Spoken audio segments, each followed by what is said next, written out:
Assalamualaikum warahmatullahi wabarakatuh. Perkenalkan, nama saya Aldi Febrian, mahasiswa Universitas Negeri Makassar, Fakultas Ilmu Keolahragaan, jurusan Pencaskesrek kelas G angkatan 2018.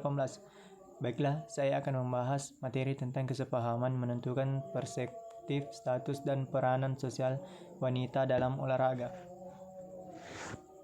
Wanita dalam olahraga. Status wanita dalam olahraga.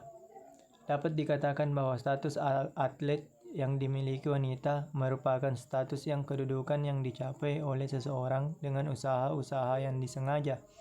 Kedudukan ini tidak diperoleh atas dasar kelahiran. Status bersifat terbuka bagi siapa saja, tergantung dari kemampuan masing-masing dalam mengejar serta mencapai tujuan-tujuannya. Dari konsep ini, stratifikasi sosial akan terjadi. Semua wanita memiliki kesempatan sama untuk memperoleh status tertentu di masyarakat, tetapi karena kemampuan dan pengalaman berbeda, berdampak pada lahirnya tingkatan status yang akan diperoleh wanita dalam partisipasinya di olahraga. Bagaimanapun juga, setiap wanita berolahraga menginginkan prestasi dan derajat sosial dalam kehidupan di masyarakatnya, bukan sebagai pengakuan atas keberadaannya oleh anggota kelompok, melainkan sebagai salah satu tuntutan kebutuhan untuk harga diri dan atau self-esteem atau teori kebutuhan menurut Maslow. Kesepahaman menentukan perspektif, status, dan peranan sosial wanita dalam olahraga. Olahraga merupakan aktivitas sosial, sama halnya dengan aktivitas lain dalam proses sosial yang menyebabkan terjadinya interaksi antara satu individu dengan individu yang lain, serta dengan lingkungan di mana individu berada. Dalam interaksi sosial yang terjalin dengan teratur dan tersusun, maka setiap orang mempunyai situasi tertentu yang menyebabkan terjadinya perubahan pada hal apa yang harus diemban dan dikerjakannya. Tidak ada satupun wanita terlahir yang secara otomatis mendapatkan status sebagai olahragawan atau atlet. Status partisipan olahraga hanya diperoleh melalui tindakan yang ditunjukkan dengan perbuatannya pada aktivitas olahraga. Status sebagai kedudukan seseorang di masyarakat, yang artinya adalah tempat seseorang secara umum dalam masyarakat sehubung dengan orang-orang lain dalam arti lingkungan pergaulannya, prestasinya, dan hak serta kewajibannya, dan merupakan kedudukan objektif yang memberi hak dan kewajiban pada orang yang menempati kedudukan tadi. Sukanto 1990 dan Susanto 1985. Mobilitas sebagai salah satu peningkatan status sosial memiliki dua bentuk, yaitu yang pertama, contest mobility, mobilitas sebagai berdasarkan persaingan pribadi. Kedua, sponsored mobility, mobilitas sosial berdasarkan dukungan. Sertifikasi sosial tertutup. Sistem sertifikasi sosial tertutup ini membatasi atau tidak memberi kemungkinan seseorang untuk pindah dari suatu lapisan ke lapisan sosial yang lainnya. Dalam sistem ini, salah satunya jalan untuk masuk menjadi anggota dari suatu strata tertentu dalam masyarakat adalah dengan kriteria kelahiran. Stratifikasi sosial terbuka. Sistem stratifikasi sosial terbuka ini memberi kemungkinan kepada seseorang untuk berpindah dari lapisan satu ke lapisan lainnya sesuai kecakapan, perjuangan, maupun usaha lainnya. Kenyataannya bahwa manusia memiliki dua segi kehidupan, yaitu kehidupan pribadi. Setiap pribadi manusia memiliki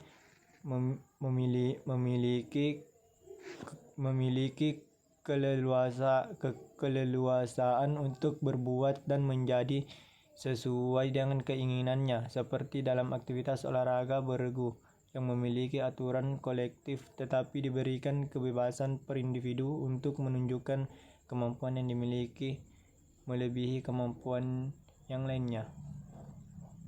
Kehidupan publik. Dalam kehidupan masyarakat atau publik, manusia belajar menerima dan menyesuaikan diri dengan nilai dan keadaan yang sebenarnya yang mungkin tidak diinginkannya. Sosiologi penjas dan olahraga.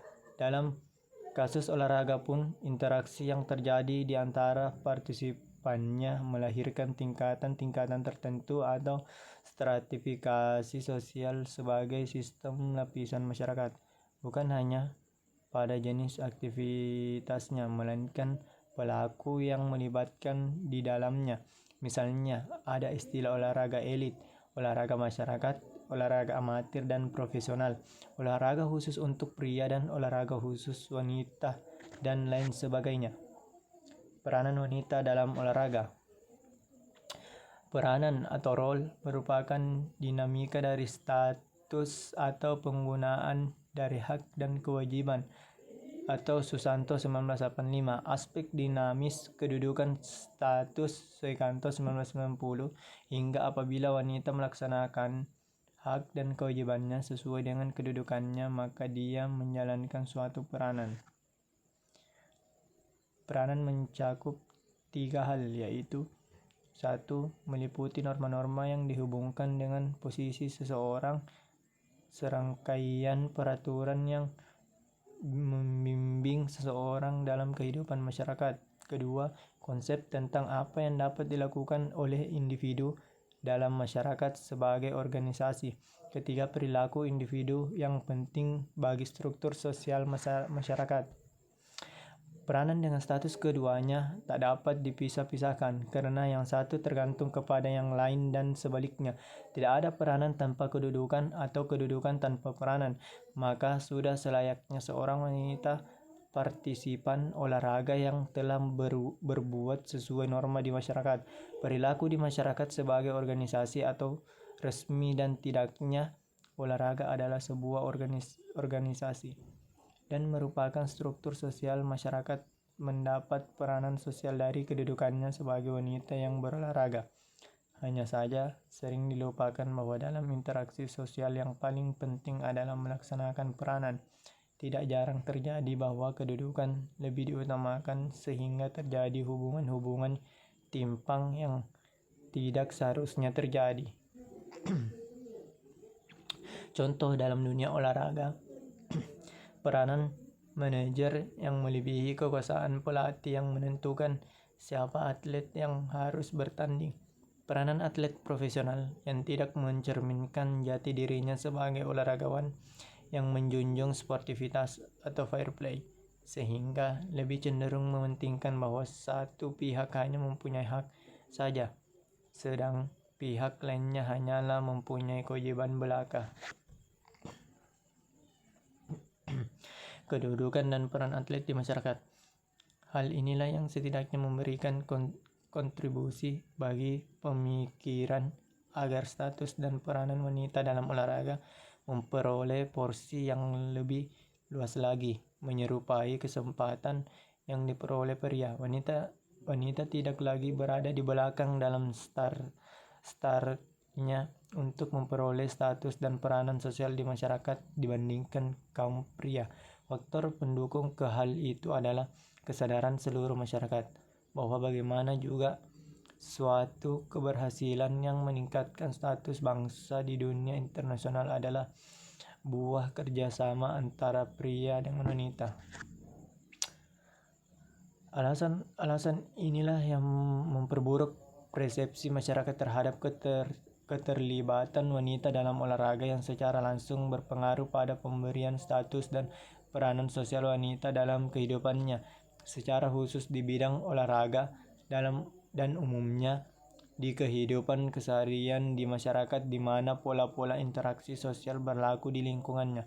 Terlepas dari itu semua, bagaimanapun juga semakin banyak wanita yang menyukai kegiatan fisik dengan tingkat penampilannya yang terus meningkat, walaupun terdapat masalah kesehatan khusus yang berhubungan dengan fungsi reproduksinya yang unik, tetapi manfaatnya bagi kesehatan dan pergaulan sosial jauh melebihi pengaruh-pengaruh merugikan yang terjadi selama ini. Kedudukan dan peran atlet di masyarakat.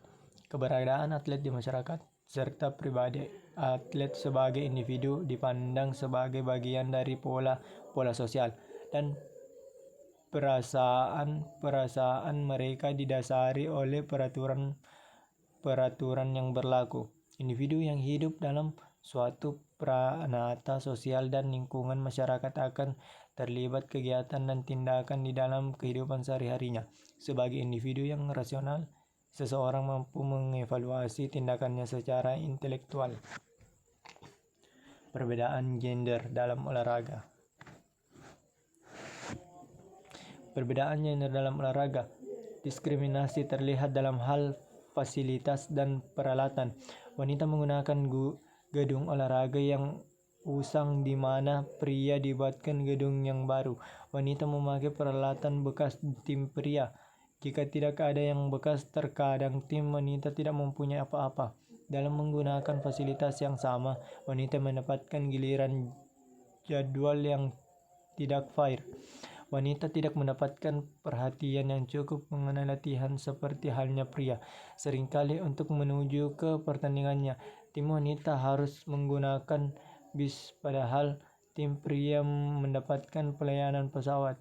Liputan media untuk berita tentang olahraga wanita juga kurang, padahal olahraga pria selalu mendapatkan perhatian media surat, kabar, radio, bahkan televisi.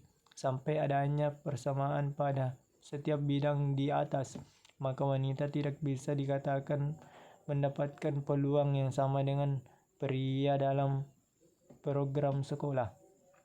Pada tingkat masyarakat, meski partisipasi olahraga wanita telah meningkat, diskriminasi masih kentara, misalnya pada penggunaan fasilitas, program yang tersedia, dan pengurus yang ditugaskan untuk kegiatan olahraga wanita. Hal ini juga terjadi untuk tingkat olahraga amatir nasional. Dalam buku Kepribadian Teori Klasik dan Riset Modern 2006, karya Howard Friedman, biologis dan psikologis saling memengaruhi dalam bentuk manusia sebagai pribadi dan dalam relasinya dengan pribadi lain. Kemampuan spasial dan verbal.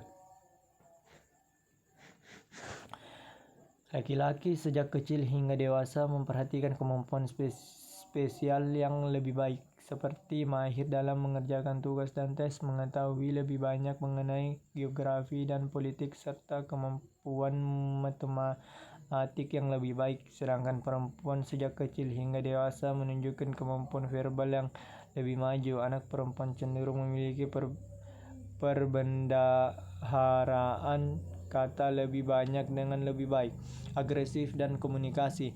Anak laki-laki secara verbal dan fisik lebih agresif. Laki-laki identik dengan nakal, sedangkan perempuan lebih baik dalam melakukan komunikasi nonverbal, lebih sensitif terhadap tanda-tanda nonverbal, dan lebih ekspresif secara nonverbal. Kepribadian dan perilaku.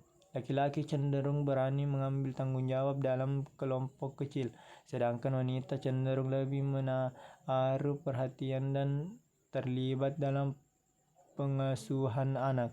Dalam pandangan sehari-hari, perempuan kerap dideskripsikan sebagai makhluk yang emosional, berwatak pengasuh, mudah menyerah, komunikatif, mudah bergaul, lemah, subjektif, pasif, dan lainnya. Sikap hidup. Seorang laki-laki aktif memberi, cenderung untuk memberikan perlindungan.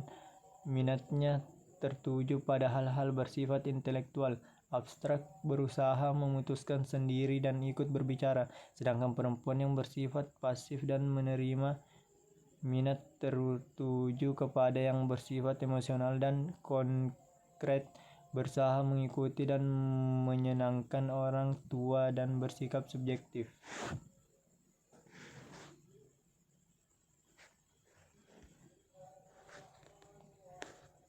Kesimpulan, dalam dunia olahraga masa kini wanita untuk berkompetisi harus didukung dengan memberikan kesempatan serta pembinaan yang sesuai dalam norma-norma yang telah disepakati bersama. Wanita tidak hanya penonton sebagai pemandu dalam pertandingan serta menyorak, melainkan bisa berkompetisi dalam bidang olahraga. Mitos yang keliru seharusnya sudah dibuang untuk merubah pandangan. Perbedaan persepsi tidak harus semakin menyudutkan status dan peranan wanita dalam olahraga, melainkan untuk dapat membawa prestasi dan mewujudkan harapan negara. Semakin banyak wanita yang menyukai kegiatan fisik dengan tingkat penampilannya yang terus meningkat, walaupun terdapat masalah kesehatan yang harus berhubungan dengan fungsi reproduksi yang unik, tetapi manfaat olahraga bagi kesehatan dan pergaulan sosial jauh lebih pengaruh merugikan yang terjadi selama ini. Dengan kata lain, wanita mampu bersaing dalam bidang olahraga dengan kapasitas-kapasitas yang dimilikinya dengan tujuan meraih prestasi. Terima kasih. Mungkin sekian dari saya. Bila ada kesalahan dan kekurangan mohon dimaafkan. Wabillahi taufiq wal hidayah. Assalamualaikum warahmatullahi wabarakatuh.